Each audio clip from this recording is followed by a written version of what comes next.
both the miracle that happened on the way. She'd been dealing with this thing for 12 years. This girl that's in the room, she's 12 years old. That's not a coincidence. 12 is the number of divine governance.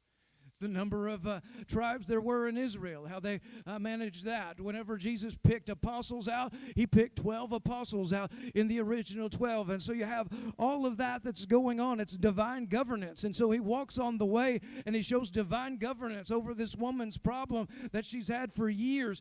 She walks into this room, and although death seems to rule the room, Jesus walks in, and death no longer rules the room because divine governance just walked in.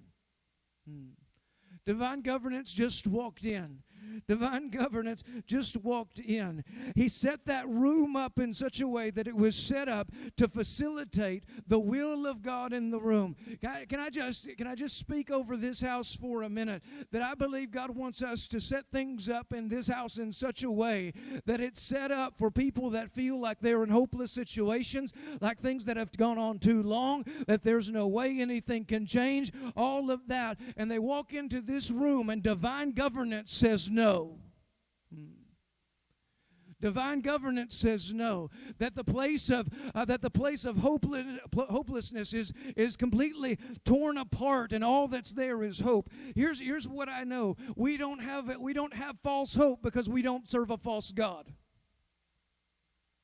We don't have a false sense of life being poured out because we don't serve a false Jesus. And what we need is to begin to set things up in such a way in this place to where people know, you know what, I'm in difficult situations. I'm in things where people have labeled forever. But forever bows its knee to the eternal. Hear me. The forever bows its knee to the eternal. And I believe these altars right here are supposed to be places that are set apart. They're rooms set apart to so mess up the plans of the enemy.